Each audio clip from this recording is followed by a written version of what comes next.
জীবনযাত্রার ব্যয় বৃদ্ধির প্রতিবাদে তীব্র হয়ে উঠেছে ইন্দোনেশিয়ার সরকার বিরোধী বিক্ষোভ। এর মধ্যেই রাজধানী জাকার্তায় পুলিশের গাড়ির ধাক্কায় এক মোটরসাইকেল চালকের মৃত্যুতে আরও বেড়েছে জনরোষ।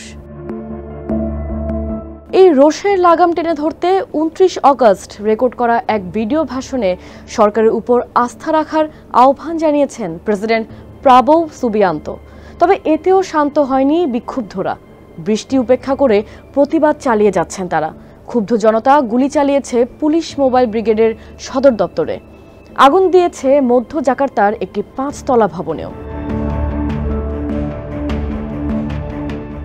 ইন্দোনেশিয়ায় ৫৮০ জন সংসদ সদস্য মাসিক বেতনের পাশাপাশি প্রতি মাসে ৫ কোটি রুপিয়া বা প্রায় $৩,০০০ আবাসন ভাতা পাচ্ছেন। ২০২৪ সালে চালু হওয়া এই ভাতা জাকার্তার ন্যূনতম মজুরির প্রায় ১০ গুণ এবং দেশের দরিদ্র অঞ্চলের ন্যূনতম মজুরির প্রায় ২০ গুণ। এমন প্রেক্ষাপটে দেশটির ২৮ কোটি মানুষই পুলিশ ও সংসদ সদস্যদের ব্যাপকভাবে দুর্নীতিগ্রস্ত হিসেবে দেখেন। মূল কথা, মাসের পর মাস অর্থনৈতিক ও রাজনৈতিক হতাশার চূড়ান্ত পরিণতি এই দাঙ্গা।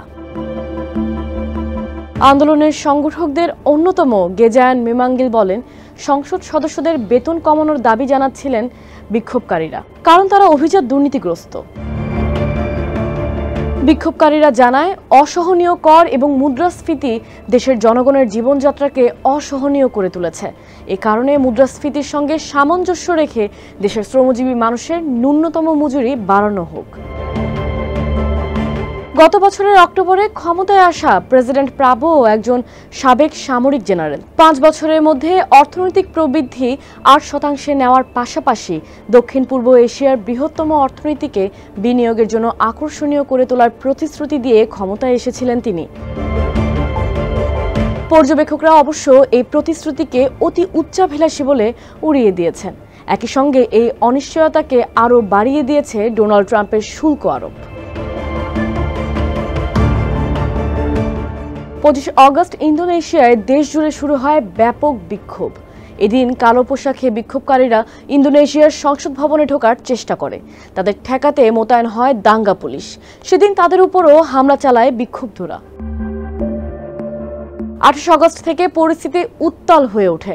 এদিন পুলিশের গাড়ির ধাক্কায় এক মোটরসাইকেল চালকের মৃত্যুর ভিডিও ছড়িয়ে পড়ে সামাজিক যোগাযোগ মাধ্যমে।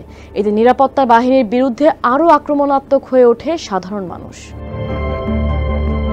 পরদিন শুক্রবার ২৯ আগস্ট জাকার্তায় পুলিশ মোবাইল ব্রিগেডের সদর দপ্তরের দিকে মিছিল নিয়ে এগিয়ে আসে বিক্ষোভকারীরা। এ সময় ট্রাফিক সাইনবোর্ড এবং রাস্তার পাশে থাকা বিভিন্ন অবকাঠামো ভেঙে ফেলে উন্মত্ত জনগণ। এতে যান চলাচল পুরোপুরি স্থবির হয়ে পড়ে। সন্ধ্যা নামলেও সংঘর্ষ অব্যাহত থাকে এবং একসময় সেই সংঘর্ষ জাকার্তা এবং তার আশেপাশে দ্রুত ছড়িয়ে পড়ে। পরিস্থিতি নিয়ন্ত্রণে আনতে কাঁদানে গ্যাস ছুড়তে বাধ্য হয় পুলিশ।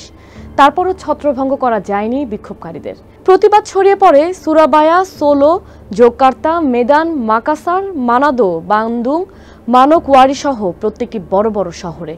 এখন দেখার বিষয়, এই বিক্ষোভই ইন্দোনেশিয়ার সরকারের গদি নড়বড়ে করে দেয় কিনা।